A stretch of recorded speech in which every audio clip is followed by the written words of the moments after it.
Alors, je suis impliqué dans l'étude Freedom à titre d'investigateur, mais j'ai eu la chance aussi d'être impliqué en tant que médecin traitant euh, du premier participant à l'étude, donc la première personne qui a pu bénéficier de la stratégie Freedom à sa sortie de l'hôpital. Et comme en tant que médecin soignant, un des objectifs qu'on a, c'est de garder nos patients le moins longtemps possible à l'hôpital. Pas uniquement pour sauver des ressources au système de santé, bien que ces choses-là sont importantes, mais on veut aussi, on a le souci quand notre patient quitte l'hôpital, soit en sécurité pour assurer sa bonne récupération, et puis aussi en sécurité, puis avoir une bonne récupération pour éviter des réhospitalisations précoces, ce qui arrive malheureusement trop souvent chez nos patients. Je vais vous parler de la stratégie Freedom. C'est une stratégie que l'on a développée ici à l'Institut universitaire de cardiologie et de pneumologie de Québec avec les pneumologues et qui permettra aux patients hospitalisés pour une insuffisance respiratoire chronique obstructive, une exacerbation, de retourner à domicile plus rapidement. Donc c'est une stratégie qui est basée sur FreeO2. Freedom, ça veut dire FreeO2 à domicile, qui permet un sevrage automatique de l'oxygène. C'est un dispositif que l'on a développé ici à l'Institut et qui permet aux patients donc de retourner en sécurité à domicile avec une surveillance à distance de tous les paramètres physiologiques qui sont mesurés ici, la saturation en oxygène, le débit en oxygène, la fréquence cardiaque et la fréquence respiratoire. Donc ça permet une surveillance continue à distance. Et ça permet également aux patients de faire des exercices, une téléréadaptation à distance avec un ajustement automatique du débit d'oxygène. Donc c'est une stratégie qui est évaluée dans le cadre d'un projet de recherche et donc de démontrer que l'on peut réduire la durée d'hospitalisation d'au moins 50%. On pense pouvoir réduire à 4 ou 5 jours en moyenne au lieu des 8 à 10 jours habituel pour ce type de problème. Et on veut aussi démontrer qu'avec la réadaptation régulière après l'hospitalisation, les patients seront moins réhospitalisés. On sait que c'est un autre problème de cette pathologie, les réhospitalisations dans le premier mois suivant la sortie de l'hôpital. Alors du côté des cliniciens, on a d'une part donc les physiothérapeutes qui font des séances de téléréadaptation à distance avec un écran de surveillance du patient et des données du FreeO2.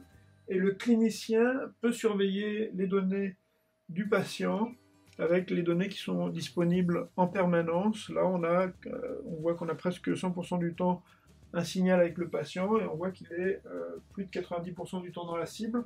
On a toutes les données physiologiques, la saturation d'oxygène, le débit d'oxygène, la fréquence cardiaque, la fréquence respiratoire et les variations de ces paramètres. On a également un questionnaire quotidien que le patient remplit pour nous dire s'il a des difficultés respiratoires, des sécrétions. Et ça aussi, ça nous permet d'évaluer la condition du patient à distance et que le retour à domicile soit fait de manière sécuritaire. Et enfin, on a des visites à domicile et des contacts téléphoniques avec le patient pour être certain que le retour à domicile se passe bien. Premièrement, j'aimerais vous dire que j'étais heureux d'être un premier dans votre projet de recherche. Et tout s'est très bien passé pour moi à la maison. J'ai jamais eu d'inquiétude ou de crainte parce que je me sentais suivi continuellement. On voyait les données défiler à l'appareil, mais je savais que tout ça était enregistré et était scruté par la suite par l'équipe médicale. Alors, ça, c'était une grande sécurité pour moi. Puis le deuxième aspect aussi qui était important, c'était l'aspect de communication avec le personnel du centre de recherche. Si on m'avait tout simplement donné mon congé d'hôpital après je ne sais pas combien de temps, j'aurais dit merci beaucoup, je suis retourné chez moi. Et j'aurais attendu que les choses reviennent comme ça, avec le temps. Mais le programme d'exercice physique, je m'y attendais pas, mais c'était une grande source de bienfaits.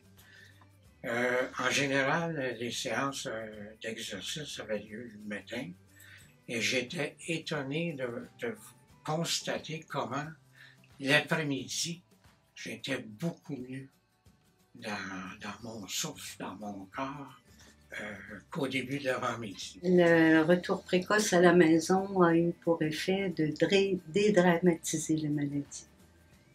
On était inquiets. C'était une hospitalisation qu'on n'est pas habitué, nous, d'être à l'hôpital. Alors, c'est inquiétant pour nous. Et le fait d'avoir tout ce support et cette expérience-là a fait qu'on était en sécurité tout le temps. Et tout au long, moi, je voyais les progrès. Les progrès toujours. Et je suis persuadée que si on n'avait pas eu ce programme-là, il ne serait sûrement pas aussi en forme aujourd'hui qu'il est maintenant.